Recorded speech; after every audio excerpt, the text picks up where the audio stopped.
So hello everyone, how are you all. कैसे हैं आप सभी लोग। आई होप आप सभी लोग अच्छे होंगे, आपकी पढ़ाई अच्छे से चल रही होगी गाइस। तो आज गाइस मैं आप लोगों के लिए फोर्थ लेक्चर लेकर के आया हूं ट्रांसफॉर्मेशन ऑफ सेंटेंसेस का।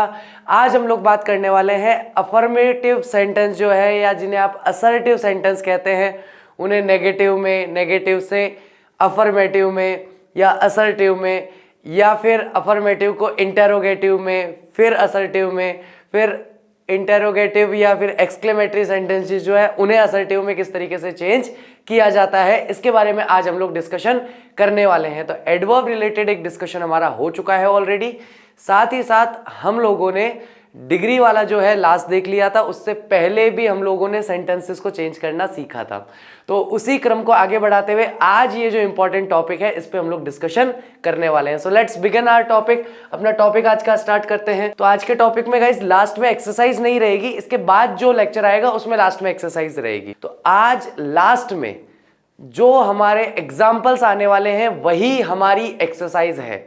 जो एग्जाम्पल है वही एक्सरसाइजेस है। तो उन एग्जाम्पल को आपको एक्सरसाइज की तरह ही हैंड टू हैंड परफॉर्म करते हुए चलना है मेरे साथ, ठीक है। आज मैं पीछे के लिए किसी को नहीं छोड़ने वाला, लेक्चर के साथ साथ चलेंगे आज, ठीक है। तो चलिए देखते हैं interchange of affirmative and negative sentences, किस तरीके से अफर्मेटिव सेंटेंस को नेगेटिव में चेंज किया जा सकता है, वो भी बिना उसका अर्थ बदले।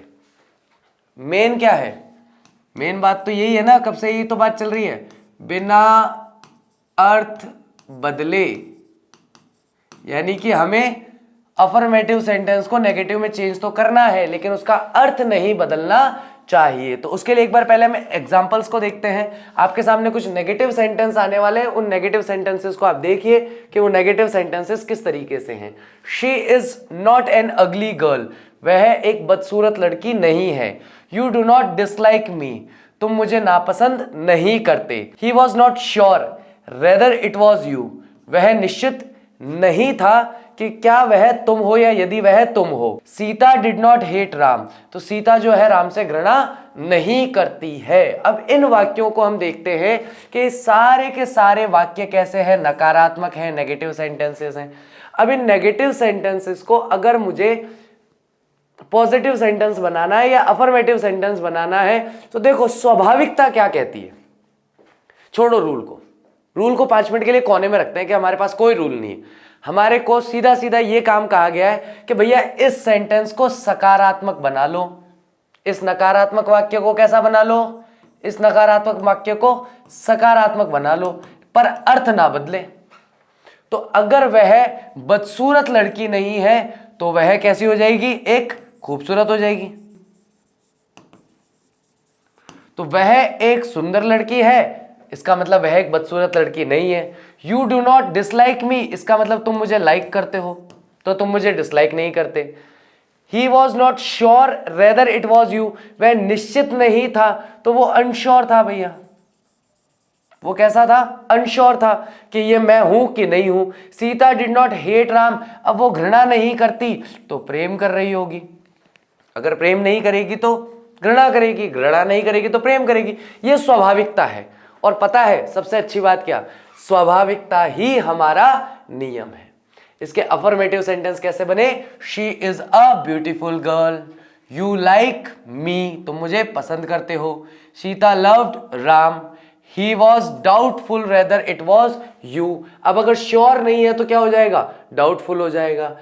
नियम क्या कहता है, एडजेक्टिव या वर्ब का विलोम यानी ओपोजिट का प्रयोग करके नॉट लगाकर नेगेटिव सेंटेंस बनाया जाता है। उपयुक्त उदाहरणों को ध्यान से देखिए, इनमें वाक्यों का अर्थ नहीं बदला गया है। देखिए ध्यान से, Sita is a beautiful girl, Sita is not an ugly girl, Sita सुंदर लड़की है, एक बदसूरत लड़की नहीं है। You like me, you do not dislike me, ठीक है। Sita loved Ram, Sita did not hate Ram. तो यहां पे क्या हुआ, अगली का विलोम शब्द कर लिया, यहां पर नॉट डिसलाइक का कर लिया, यहां पर नॉट हेट का कर लिया, यहां पर नॉट श्योर है तो इसका मतलब डाउटफुल है। भाई श्योर होता तो निश्चित होता, निश्चित नहीं है तो संदेह में है। इस तरीके से इसे बहुत आसानी से बदला जा सकता है। यानी कि हमें क्या करना है, जो भी वाक्य में संभावित शब्द मिल रहा है या जो भी वाक्य में शब्द मिल रहा है उसका संभावित, ध्यान से सुनो, उसका संभावित विलोम शब्द ढूंढ लो। उसका क्या करना है, संभावित विलोम शब्द आपको वहां पर ढूंढ लेना चाहिए। अब देखो ये कुछ उदाहरण है, इन्हें आपको देखना है और चेंज करना है, अपने हिसाब से चेंज करना, उसके बाद देखते हैं सही है गलत है क्या है, वो सब बात बाद में करेंगे। स्वाभाविकता को सबसे आगे रखना कि नेचुरली अगर आपको चेंज करना होगा तो कैसे चेंज करोगे, उसके बाद जब एक बार आप चेंज कर लोगे फिर मैं नियम की बात करूंगा।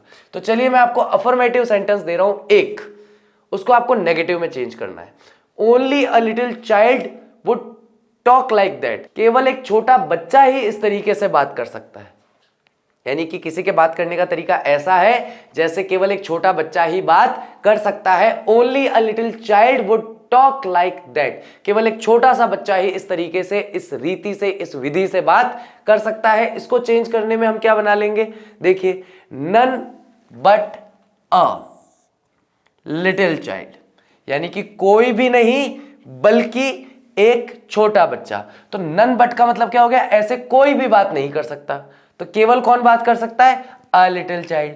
अब यहां पर हमने क्या नियम लगाया, जो ओनली था उसकी जगह हमने किसका प्रयोग कर लिया, नॉन बट का प्रयोग कर लिया। अब जैसे हमने नन लगाया ना, नन लगाते ही हमारा वाक्य नकारात्मक हो गया, नन का प्रयोग करते ही वाक्य क्या हो गया, नकारात्मक हो गया। और उसके बाद में अ little child would talk like that, a little child would talk like that, same same, कोई दिक्कत नहीं। अब इस नियम को हमने देख लिया कि ओनली जो है वो किसमें चेंज कर दिया हमने, नन बट में चेंज कर दिया। You alone were to blame for this, तुम अकेले ही हो जिसे इसके लिए ब्लेम किया जाना चाहिए, यानी कि जिस पर पूरी जिम्मेदारी है कि भैया गड़बड़ जो भी हुई है तुमने की, मैंने कोई गड़बड़ या हमने कोई गड़बड़ नहीं की। तो अलोन को ध्यान से देखो, और आपको क्या लगता है कि अलोन का विलोम हम क्या पकड़ सकते हैं, अलोन का विलोम हम क्या देख सकते हैं, सेम वही देखेंगे, क्योंकि अलोन का मतलब भी केवल तुम, ओनली का मतलब भी केवल एक बच्चा। तो इसके लिए भी हमने किसका प्रयोग कर लिया, नन बट का प्रयोग कर लिया। You were to blame for this, और you were to blame for this as it is हमारा आ गया, यानी कि ओनली एकमात्र, या अलोन केवल तुम ही। अगर इस तरह का कोई शब्द दिखाई दे तो उसे नन बट में अगर हम चेंज करेंगे तो ये वाक्य जो है ये हमारा अफर्मेटिव वाक्य बन रहा था, और नन बट लगाते ही ये वाक्य हमारा कैसा हो गया, नेगेटिव वाक्य हो गया, और इसके अर्थ में भी कोई परिवर्तन नहीं हुआ, इसका मीनिंग भी कहीं से किसी तरीके से चेंज नहीं हो रहा है। नेक्स्ट देखते हैं, यदि वाक्य में ओनली या अलोन का प्रयोग किया गया हो तो उसे हटाकर उसके स्थान पर नन बट का प्रयोग किया जाता है। निम्नलिखित उदाहरण को पढ़िए, आगे के उदाहरण पढ़ेंगे फिर उसका नियम देखेंगे। तो पिछले उदाहरणों का नियम हमने देख लिया कि भाई किस नियम से पिछला जो टॉपिक था वो सॉल्व हुआ। अब इसको भी आपको एक न्यू थॉट प्रोसेस से, नए दिमाग से सोचना है, क्या हो सकता है। तो पहले मुझे एक बात बताओ, ये वाक्य सकारात्मक है या नकारात्मक है, पहले तो ये ढूंढो। यहां पर no, none, never, no one, ऐसा कुछ भी आ रहा है क्या, आ रहा है क्या भैया ऐसा कुछ भी। As soon as I reach the college the bell rang, नहीं आ रहा। As soon as I saw the tiger I run away, तो आई रैन अवे का मतलब है मैं वहां से भाग गया। अब जरा इसके आंसर्स देखते हैं, इसके आंसर क्या बन रहे हैं, कैसे बन रहे हैं। तो पहली बात तो ये अफर्मेटिव सेंटेंस है, इसके नेगेटिव सेंटेंस कैसे बनेंगे, तो एज सून एज को चेंज कर दिया जाता है नो सूनर में। क्या सीधा सा नियम निकला, एज सून एज को हमें चेंज कर देना है किसमें, नो सूनर में। ये नो सूनर वाला जो रूल है ना, ये मान लो कि नो सूनर नहीं है, ये नासूर बना हुआ है स्टूडेंट्स के लिए। नो सूनर, पता नहीं इस शब्द से स्टूडेंट्स को क्या डर है, क्या भय है। किसी भी सेंटेंस में, चाहे सब्जेक्ट वर्ब अग्रीमेंट में बात हो इसकी, कई बार एडवांस लेवल पे नो सूनर का डिस्कशन होता है, तो नो सूनर की चाहे सब्जेक्ट वर्ब अग्रीमेंट में बात हो चाहे यहां बात हो, बोले सर ये क्यों आता है, ये ना तो इसका मतलब समझ में आता है, ना ये क्या है, ये कहना क्या चाहता है, कुछ समझ में नहीं आता। आज समझ लो, अभी समझ लो। एज सून एज मतलब जल्द से जल्द या जैसे ही। नो सूनर, नो सूनर का मतलब कि जब तक मैं वहां नहीं पहुंचा या जब तक ये कार्य नहीं हुआ, तो जैसे ही ये कार्य हुआ और जब तक ये कार्य नहीं हुआ, बस केवल इतना ही डिफरेंस होता है एज सून एज और नो सूनर में। तो no sooner did I reach the college then the bell rang, तो नो सूनर और देन का ये यहां पर क्या बनता है, नो सूनर प्लस देन का यहां कॉम्बिनेशन बनता है। तो no sooner did I reach the college then the bell ring. इसको देखो किस तरीके से बनाया, एज सुन एज का नो सूनर में चेंज कर दिया। उसके बाद रीच्ड था, इसमें जोर देने के लिए डिड आ गया नो सूनर के बाद। Did I reach the college, तो डिड आगे ले लिया और आई रीच द कॉलेज, मतलब ये सेंटेंस फॉर्मेशन कैसा हो गया, ये सेंटेंस नहीं है, ध्यान रखना, ये सेंटेंस तो है अफर्मेटिव का। कैसा है ये सेंटेंस, अफर्मेटिव का, लेकिन फॉर्मेट कौन सा यूज कर रहा है, फॉर्मेट यूज कर रहा है इंटेरोगेटिव का। किसका यूज करता है, बोलते चलो भाई, किसका यूज कर रहा है, इंटेरोगेटिव का यूज कर रहा है। कैसे यूज कर रहा है, आई रीच्ड द कॉलेज हमारा पास्ट टेंस था, ये रहा, आई रीच्ड द कॉलेज हमारा पास्ट टेंस था। अब इस पास्ट टेंस का मैं अगर फॉर्मेट बनाऊं तो मेरा बन रहा है सब्जेक्ट प्लस वर्ब की सेकंड फॉर्म प्लस ऑब्जेक्ट, सीधा सीधा ये फॉर्मेट बन रहा है। कौन सा टेंस है भैया, सिंपल पास्ट टेंस है। सिंपल पास्ट टेंस का कौन सा वाक्य है, अफर्मेटिव वाक्य है। अब इस अफर्मेटिव को मुझे इंटरोगेटिव में चेंज करना है सिंपल पास्ट टेंस में ही। अब मैं क्या करूंगा, तो मैं यहां पर यूज करूंगा डिड का प्लस सब्जेक्ट का प्लस वर्ब की फर्स्ट फॉर्म का प्लस ऑब्जेक्ट का। तो मेरा फॉर्मेट कैसा आ गया, वैसे लास्ट में क्वेश्चन मार्क आना चाहिए, लेकिन यहां पर मैं क्वेश्चन मार्क इसलिए नहीं लगा रहा क्योंकि मैं प्रश्न नहीं पूछ रहा, मैं यहां पर क्या बता रहा हूं, केवल फॉर्मेट यूज कर रहा हूं सिंपल पास्ट टेंस का। Then the bell rang, then the bell rang हमारा यहां पर लास्ट वाला पार्ट एज इट इज आ गया और दोनों को जोड़ने के लिए देन कंजक्शन आ गया। अब अगर यही रूल मैं सेकंड वाले पर एज इट इज अप्लाई कर दूं तो मुझे क्या करना है, as soon as no sooner, और नो सूनर के साथ मुझे किसका जोड़ा लेना है, देन का जोड़ा लेना है, ये मैंने ले लिया। उसके बाद पहला वाक्य क्या है, आई सॉ द टाइगर, तो did I see the tiger हो गया, यानी कि did I see the tiger हमने बना लिया। फिर देन आ गया, उसके बाद में the bell rang I ran away, खत्म। जो एज इट इज यहां पे था इसे एज इट इज हमने यहां पर कॉपी पेस्ट कर लिया, इसके अलावा हमें कुछ भी नहीं करना है।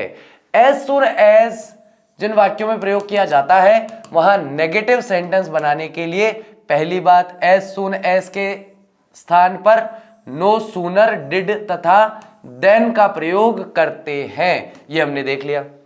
सेकंड फॉर्म की क्रिया फर्स्ट फॉर्म की क्रिया में रखा जाता है, बिल्कुल, हमने वर्ब की सेकंड फॉर्म थी सिंपल पास्ट में, हमने वर्ब की फर्स्ट फॉर्म का इस्तेमाल कर लिया। कॉमा हटा दिया जाता है, उसकी जगह देन का प्रयोग कर लिया जाता है, यही वो देन है जिसका प्रयोग करना है। निम्नलिखित उदाहरणों को पढ़िए, आगे का कुछ आपको और मिलने वाला है। शी इज बेटर देन हरी, अरे ये तो बिल्कुल वैसा ही आ गया भाई जैसा हम अभी एक दिन पहले पढ़े थे, अरे बिल्कुल वैसा ही चल रहा है। She is better than Hari, Ram is better than Hari, Sita is more beautiful than Kamala. ये तो भाई दोनों किसी के गलत नहीं होने चाहिए। लास्ट लेक्चर में दोनों शानदार तरीके से समझ में आए थे, कोई कंफ्यूजन नहीं रहा था इसमें। ये दोनों तो फटाफट से करके मुझे बता दो कि अगर इन दोनों सेंटेंसेस को मुझे नेगेटिव में चेंज करना है तो नेगेटिव में कैसे चेंज करूंगा।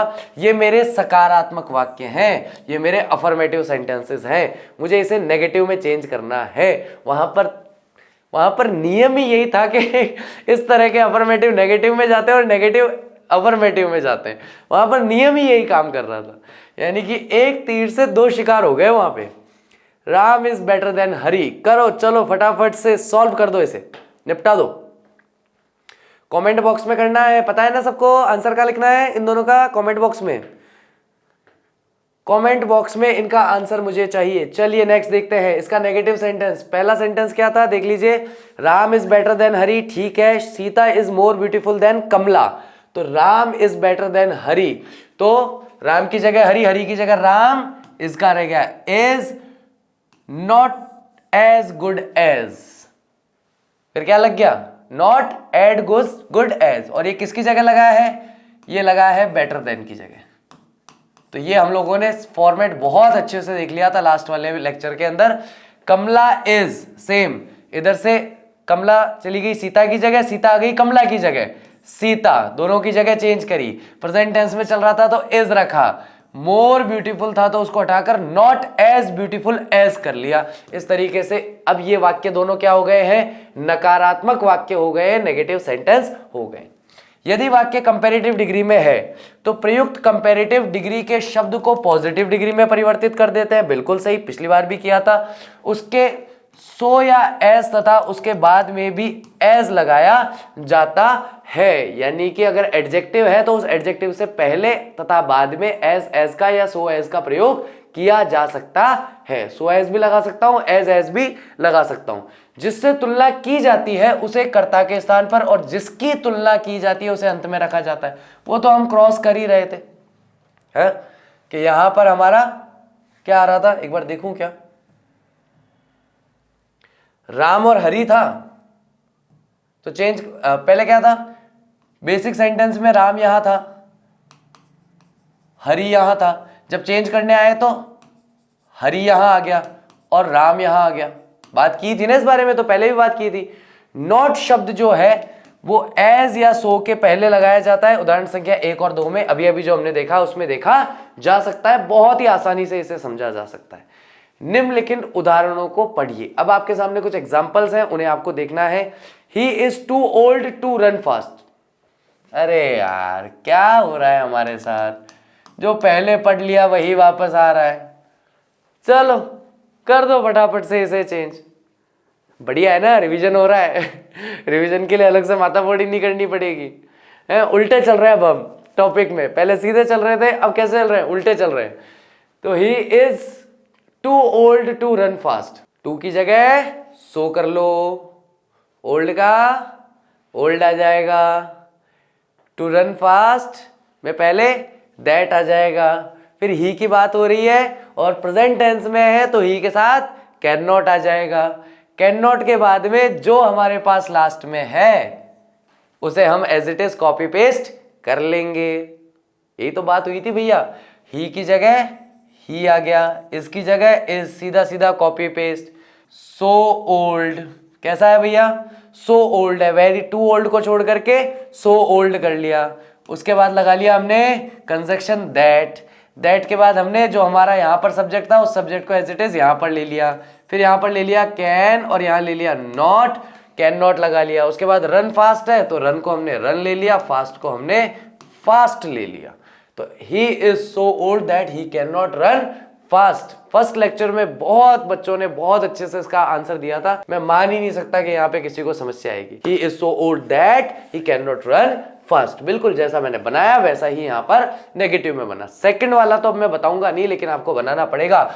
She was too fat to sit properly, तो टू प्लस वर्ब की फर्स्ट फॉर्म दोनों जगह पर। चलो फटाफट से बनाओ इसका नेगेटिव सेंटेंस, जल्दी बना दो भाई, इसमें टाइम नहीं लगना चाहिए। कमेंट बॉक्स में फटाफट से इसका नेगेटिव सेंटेंस बनेगा क्या। तो शी वॉज का रह गया शी वॉज, टू की जगह लग गया सो, फैट का रह गया फैट, कंजक्शन आ गया दैट, शी है तो शी। अब यहां पर क्योंकि वॉज आ रहा है तो कैन नॉट तो लगाएंगे नहीं, क्या लगाएंगे बोलो, कुड नॉट। बोलते चलो भाई, क्या लगाया यहाँ पे, कुड नॉट। कुड नॉट के बाद क्या लगा लिया, यहां लगा लिया सिट और यहां लगा लिया प्रॉपरली। क्या लगा लिया, यहां से जो भी मेरा टॉपिक था उसे मैंने as it is copy paste कर लिया, उससे मेरा काम हो गया। She was so fat that she could not sit properly. This is my answer, this is my answer, this. तो आई होप आप लोगों को समझ में आया कि हमने पहले भी इसको समझाया, अभी फिर समझा दिया। नए स्टूडेंट अगर जुड़े होंगे तो उनको भी समझ में आ गया होगा। अब देखो इसका तो मेरे को लगता है कि पढ़ने की भी जरूरत नहीं है, टू को हटाकर नेगेटिव सेंटेंस बनाया जाता है। इसे आप इसे अध्याय में पढ़ चुके हैं, हाँ साहब बहुत अच्छे से पढ़ चुके हैं। चेंजिंग ऑलवेज इनटू नेवर, यानी कि ऑलवेज जो है वो हमेशा नेवर में परिवर्तित हो जाता है, क्योंकि नेवर जो है वो नकारात्मक अर्थ देता है और ऑलवेज जो है वो सकारात्मक अर्थ देता है। ऑलवेज से बनने वाले मेरे सेंटेंस होंगे वो हमेशा अफर्मेटिव होंगे, नेवर से बनने वाले सेंटेंस मेरे नेगेटिव होंगे। इस तरीके से मैं इस टॉपिक को देखता हूं। It always pours when it rains, जब भी बरसात होती है पंडाला बहता है।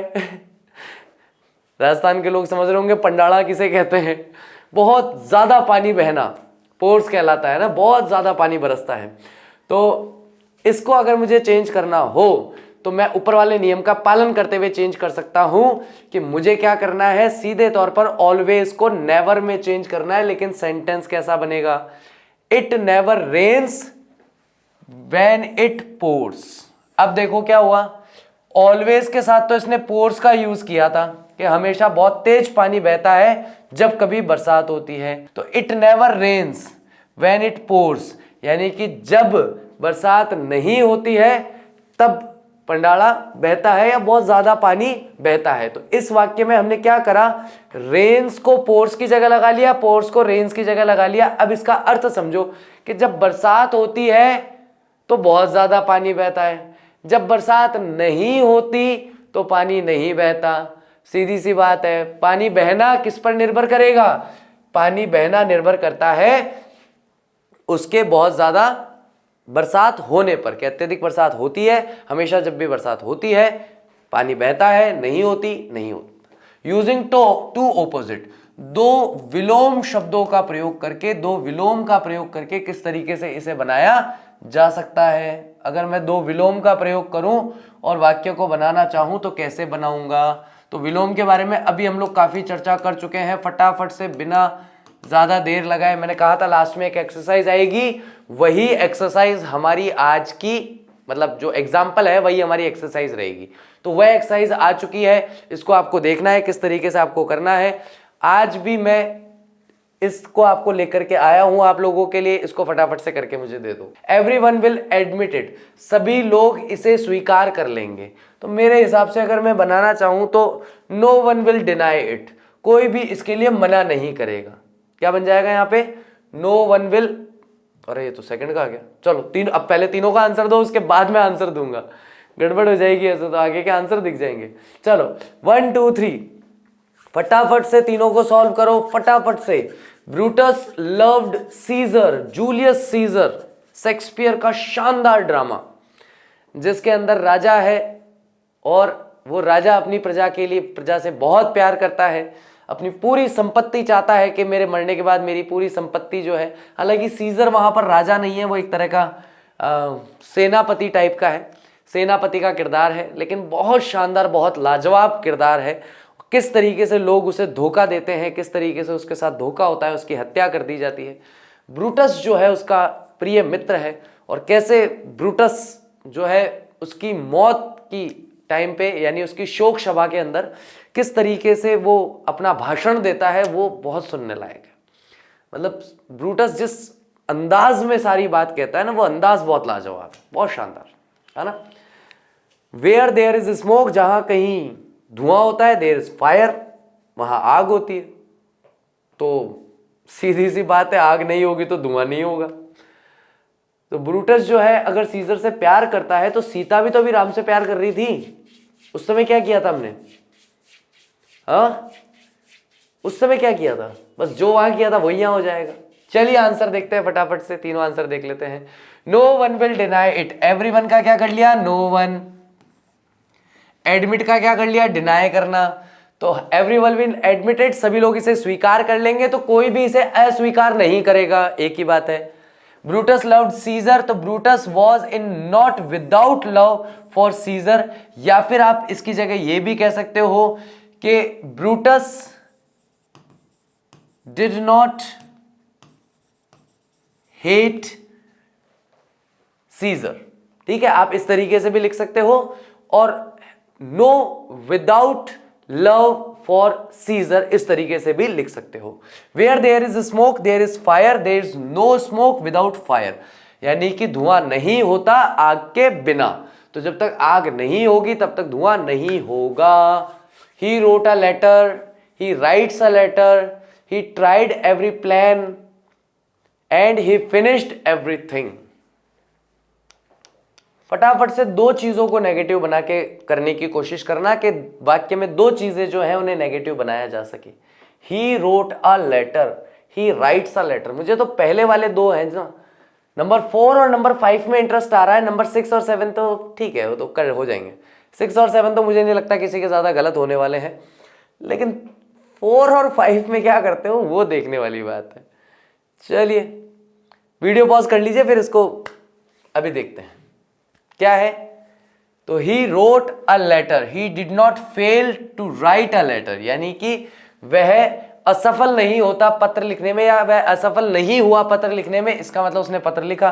ही राइट्स अ लेटर, इसमें क्या बनेगा, he does not fail to write a letter, यानी वह कभी भी पत्र लिखने में असफल नहीं होता। ही ट्राइड एवरी प्लान, इसका क्या बनेगा, ही लेफ्ट नो प्लान, उसने कोई प्लान जो है बिना आजमाए, अनट्राइड यानी बिना आजमाए नहीं छोड़ा, वो सारे प्लान आजमा चुका था।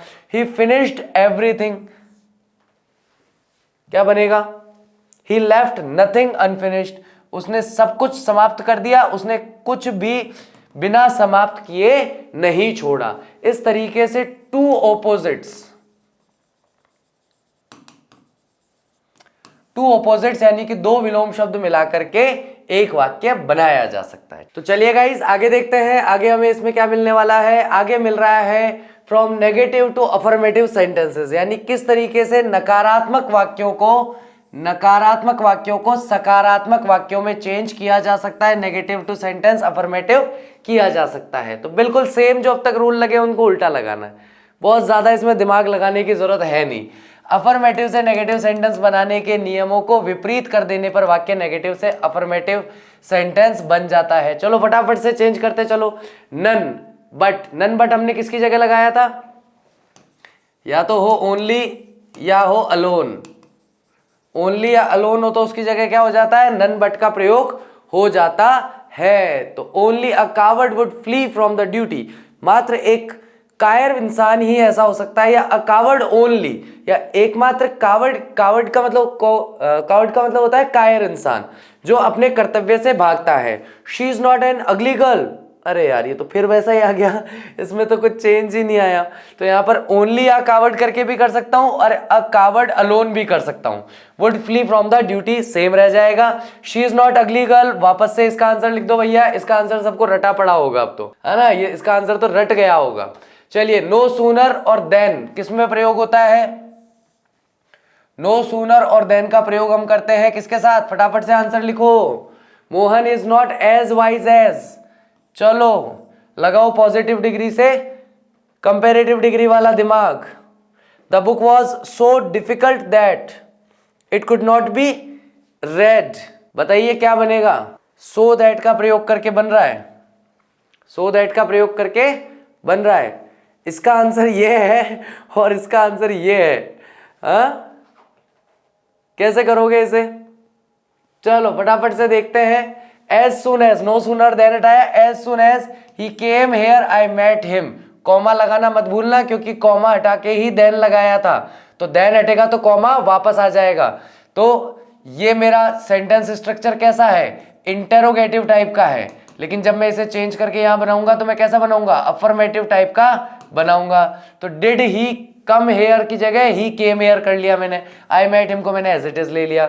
Mohan is not as wise as Ram, तो Ram is wiser than Mohan, तो राम जो है मोहन से ज्यादा चतुर है, नकारात्मक से सकारात्मक में बदल गया। The book was so difficult that it could not be red, कि किताब इतनी मुश्किल थी कि उसे पढ़ा नहीं जा सकता था।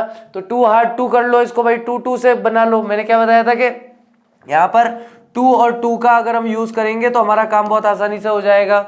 सो को हटा करके टू लगा लिया, दैट हटाया, और उसके बाद बाकी चीजें यथावत हमें रख लेनी है। बस याद रखना है कि हमें अपनी वर्ब से पहले टू लगाकर उसे इन्फिनिटिव बनाना है। नेक्स्ट है he did not fail to see the Taj,